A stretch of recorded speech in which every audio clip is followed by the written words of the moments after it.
It seems an eternity ago that Sokka and I left our homes in the South Pole to help Aang with his Avatar training. Avatar The Last Airbender, the video game, not the TV show, but it's based on the TV show. I know, that sounds a little confusing, but the Avatar The Last Airbender video game was a game that was released on GameCube, as well as several other things here, and it looks like this was specifically released in 2007.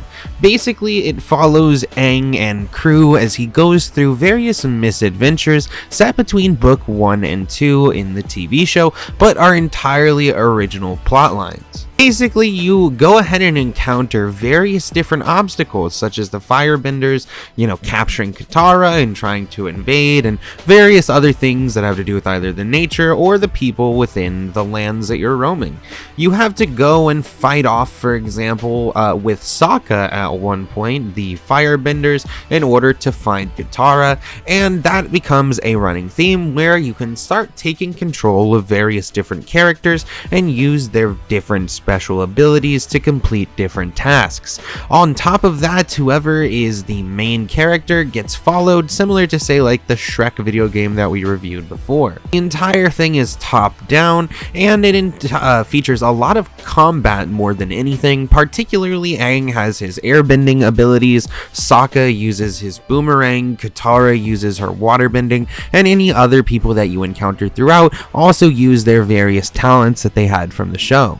To explore a bunch of different areas from the show as well, which is really fun and interesting and keeps me intrigued seeing all the different landscapes and whatnot. On top of that, the way that everything is designed is somewhat free roam, where you can go around and engage with different NPCs that can give you different tasks. That free roam ideal is pretty much one of the main things that adds more runtime to this game, because it keeps you going and checking around different areas to see if you can find new things, break new pots in order to get more money like Zelda, or just roam in general. Top of that, the enemies are quite fun. I think one issue you can run into with this game is they do like to toss a lot of enemies just into one area rather than making more difficult enemies. They do have some bosses scattered throughout. For example, there's one boss that spits flames and throws shit at you and tries to punch you, and in between it doing so, you have to run up and kind of attack its centerpiece. Each different boss does seem to have different unique things, such as that, to make it that there's certain ways you can take them down quite easily, and then other ways will take a lot longer than you would expect. Switching between the different characters allows for different fighting styles and allows for a certain level of puzzle aspect,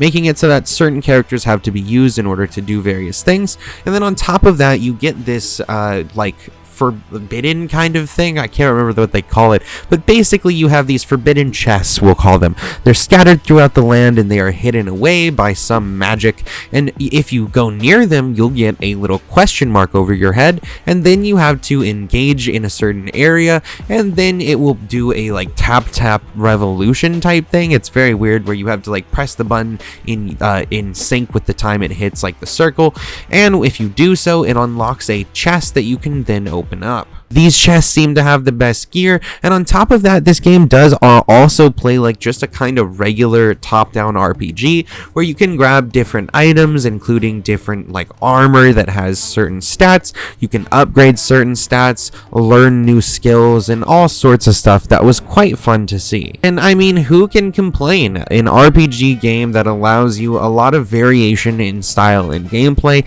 and has plenty of foes for you to take down and plenty of gear for you to get, sounds like heaven, especially when you put it into the anime world of Avatar The Last Airbender, which is one of my favorite TV shows and cartoons of all time. One thing I'll say is that the writing is a little dull, and on top of that, a lot of the events that take place, while they are technically unique in nature, they are just kind of retellings with slight variations from the actual game, or I mean the story rather. And so I mean, I can't complain on that. I like that they tried to be somewhat true to the show that was going going on, and it was just an enjoyable experience overall for the bit of the time that I played it. I think that they could have had a little bit more enemy variation at the start of the game instead of just throwing endless amounts of wolves at you, but once the game picks up, it really gets going. I would rate this game 3.5 out of 4 stars, and I would definitely recommend that you can play it if you can get your hands on it. Alright guys, well, go check out Smokin Sessions. That is a place where we do movie reviews. If you enjoy this type of content,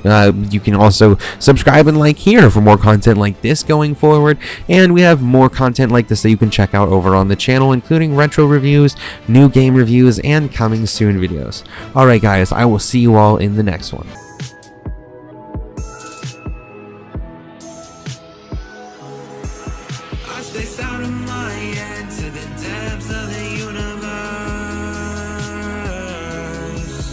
It's a spell or a chance just to open